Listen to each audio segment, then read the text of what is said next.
আসসালামু আলাইকুম। মেহেদী হাসান মিরাজ রোহিত শর্মাকে যেভাবে আউট করেছেন, বলটা টার্ন করেছে এবং সেই সঙ্গে লো হয়ে গিয়েছে। এই লো হওয়া বলের ধরন বা প্রকৃতি মেহেদী হাসান মিরাজের কাছ থেকে এর আগেও দেখা গেছে। আমরা পাকিস্তান সিরিজের সময় একটা ভিডিও করেছিলাম যে মেহেদী হাসান মিরাজ ইচ্ছাকৃতভাবে বলকে লো করান কিনা সেই প্রশ্নটা রেখে, সেখানে আমরা দুইটা বলের রেফারেন্স দিয়েছিলাম। একটা তিনি করেছিলেন শাহিন শাহ আফ্রিদিকে, আরেকটা করেছিলেন ওয়েস্ট ইন্ডিজের ব্যাটসম্যান মোসলেকে, এবং আমরা দেখেছি একদম সিমিলার প্যাটার্নে মেহেদী হাসান মিরাজ বলকে লো করিয়েছেন। এবং রোহিত শর্মাকে যখন তিনি বলকে লো করালেন তখন আবারও সেই প্রশ্নটা কিন্তু চলে আসে, তার মানে কি মেহেদী হাসান মিরাজ ইচ্ছাকৃতভাবেই বলকে লো করান? এটা কি তার শক্তি ভাণ্ডারের একটা অন্যতম বড় অস্ত্রের জায়গা যেটা তিনি ভ্যারিয়েশন হিসেবে ব্যবহার করেন? আমার সঙ্গে ব্যক্তিগতভাবে মেহেদী হাসান মিরাজের এরপরে যখন দেখা হবে এই কোয়েশ্চেনটা আমি অবশ্যই মেহেদী হাসান মিরাজকে করতে চাইবো, কারণ তিনটা রেফারেন্স একদম আপনাদের সামনে কিন্তু জলজান্তভাবে রয়েছে, জলজান্ত উদাহরণ যে মেহেদী হাসান মিরাজের ক্ষেত্রে বল লো হচ্ছে। একটা বিষয় উল্লেখযোগ্য, সেটা হচ্ছে আজকের পিচটাকে কিন্তু আপনি টিপিক্যাল 4 দিনের পিচ বলবেন না, কারণ এখানে 2 দিন খেলাই হয় না। সো এটা সেকেন্ড উইকেট। ইভেন এর আগে মুলতানে যেভাবে বলকে লো করিয়েছেন, তার আগে চট্টগ্রামে যেভাবে বলকে লো করিয়েছেন, আমরা যে দুইটা রেফারেন্স দিয়েছি এগুলো কিন্তু এমন উইকেট না যে এখানে স্বাভাবিকভাবে বল লো করে। সো এটা বুঝে নেওয়াই যায় বা ধরে নেওয়া যায় মেহেদী হাসান মিরাজ কোনো একটা ট্রিক্স খাটিয়ে বলকে লো করাচ্ছেন কিনা। এই জায়গাটায় আমরা একটু দেখার চেষ্টা করি, একটু অবজার্ভ করার চেষ্টা করি যে আসলে লো করার ক্ষেত্রে কোন ফ্যাক্টরটা কমন হিসাবে কাজ করেছে। একটা বিষয় খেয়াল করে দেখেন, আমার বাম পাশে যে বিষয়টা দেখতে পাচ্ছেন সেটা রোহিত শর্মার, ডান পাশে হচ্ছে মোসলের বলের ক্ষেত্রে। এই ফ্রেমে খুব বেশি আসলে আপনি আঙ্গুলের অবস্থান বা বলের গ্রিপটা বুঝতে পারবেন না, কারণ যেহেতু রেজুলেশনটা একটু ফেটে যাচ্ছে। আমরা তার পরের ফ্রেমটা একটু যাই, ঠিক তার ইমিডিয়েট পরের ফ্রেমটা, এক্স্যাক্টলি ইমিডিয়েট পরের ফ্রেমটাতে যে বিষয়টা আমরা লক্ষ্য করছি সেটা হচ্ছে মোসলের ক্ষেত্রে যে বলটা মেহেদী হাসান মিরাজ করেছেন সেটা বাঁহাতি ব্যাটারের জন্য ইনকামিং। রোহিত শর্মার ক্ষেত্রে যে কাজটা করেছেন সেটা ডানহাতি ব্যাটারের জন্য ইনকামিং। সো সিম পজিশনের একটা পার্থক্যের জায়গা তো অবশ্যই থাকবে। মোসলের বলটা একটু বেশি পেছন দিক ঘেঁষা, যেটা বাঁহাতি ব্যাটারের জন্য থার্ড ম্যান ঘেঁষা, আর রোহিত শর্মার ক্ষেত্রে সিম পজিশনটা ডানহাতি ব্যাটারের জন্য স্কোয়ার লেগ ঘেঁষা। এবং অবশ্যই রিলিজিংয়ের ক্ষেত্রে একটা পার্থক্যের জায়গা থাকবে, যেহেতু বিপরীত টার্ন, দুই ধরনের টার্ন হয়েছে।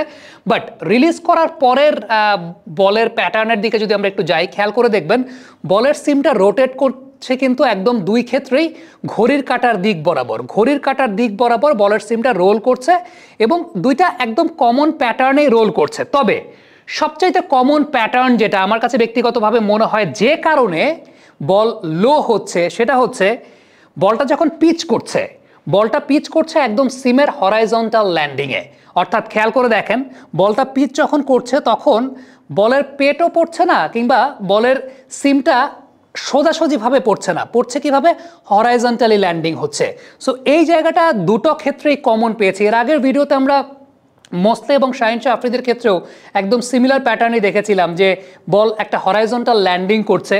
এই ক্ষেত্রেও রোহিত শর্মার সঙ্গে মেলাতে গিয়ে আমরা যখন লক্ষ্য করলাম যে এই হরাইজন্টাল ল্যান্ডিংটা এক্ষেত্রেও করছে, সো এটা ধরে নেওয়া যায় যে মেহেদী হাসান মিরাজের অস্ত্র ভাণ্ডারে এটা এক ধরনের একটা ওয়েপন, যেটাকে তিনি একদম ভ্যারিয়েশন হিসেবে ব্যবহার করেন, এবং সেটা হরাইজন্টাল ল্যান্ডিংটা তিনি এনশিওর করার চেষ্টা করেন। আবারও বলছি, মেহেদী হাসান মিরাজের সঙ্গে যখন আমার এরপর দেখা হবে আমি চেষ্টা করব সেই ব্যাপারটা জানার জন্য। কারণটা হচ্ছে যে এই অস্ত্রগুলো ডেফিনেটলি ইয়াং ক্রিকেটার যারা আছেন, যারা তরুণ ক্রিকেট শিখতে চাচ্ছেন, তাদের জন্য হয়তো অনেক বেনিফিশিয়াল একটা জায়গা হবে, একদম একটা কমন প্যাটার্নের। এবং আপনারা দেখলেন দুটা ক্ষেত্রে বল কিভাবে লো হয়েছে। এর আগে আমরা দেখেছিলাম শাহিন শাহ আফ্রিদির ক্ষেত্রে বল লো হয়েছে। সো এই যে প্যাটার্নটা, যেখানে বলটা হরাইজন্টালি ল্যান্ডিং করছে, সেটা করার জন্য মেহেদী হাসান মিরাজের কি করতে হয়, ফিঙ্গারের কাজ কেমন থাকে, কিংবা রিস্ট ওয়ার্কটা তিনি কিভাবে করেন, এটা হয়তো বা মেহেদী হাসান মিরাজের কাছ থেকেই বেটার বা প্রপার ওয়েতে জানা যাবে। তবে উল্লেখযোগ্য ব্যাপার যেটা আমার কাছে মনে হয় যে প্রত্যেকটা ইয়াং ক্রিকেটারেরই এই বিষয়গুলো খেয়াল রাখা উচিত। এই ধরনের লো করা বল আপনি জিজ্ঞেস করতেই পারেন, তাহলে প্রত্যেকটা বল, ওভারের 6টা বলই কেন মেহেদী হাসান মিরাজ এরকম লো করায় না? যদি 6টা বল এরকম লো করায় তাইলে সেটা ভ্যারিয়েশন থাকবে না। ভ্যারিয়েশনটা ওইখানেই হয় ব্যাটারকে যখন আপনি ডিসিভ করতে চাইবেন, ব্যাটার যখন আপনার একটা কমন প্যাটার্ন জানে, সেই জায়গা থেকে আপনি একটু ব্যতিক্রম কোনো কিছু করবেন। মেহেদী হাসান মিরাজ ওই কাজটাই করেন, এবং আমার কাছে ব্যক্তিগতভাবে তো মনে হয় যে এটাকে তিনি একদম ইচ্ছাকৃতভাবেই করেন। কমেন্ট বক্সে আপনাদের কাছ থেকে মন্তব্য মতামত জানতে চাই যে আপনারা কি মনে করেন যে মেহেদী হাসান মিরাজ এটা কি ইচ্ছাকৃতভাবে করেন নাকি এটা কোনো না একভাবে হয়ে যায়। এখন কোনো একভাবে যদি হয়ে যায়, আমি তো 3টা বলের রেফারেন্স আপনাদেরকে দেখালাম একদম চাক্ষুষ, এরকম আরও অনেক বল আমার চোখে পড়েছে, ইভেন সাদা বলের ক্রিকেটেও চোখে পড়েছে যেখানে মেহেদী হাসান মিরাজ এরকম লো বাউন্স পাচ্ছেন। সো যখন একটা প্লেয়ার মাল্টিপল টাইমস এটা করেন এবং ফ্রিকুয়েন্টলি এই কাজটা করেন, তখন সেটাকে আপনি কোইন্সিডেন্স কিন্তু বলতে পারেন না, তখন সেটা আলটিমেটলি হয়তোবা তার একটা ট্রিক্স হলেও হতে পারে। কমেন্ট বক্সে আপনাদের মন্তব্য মতামত জানতে চাই।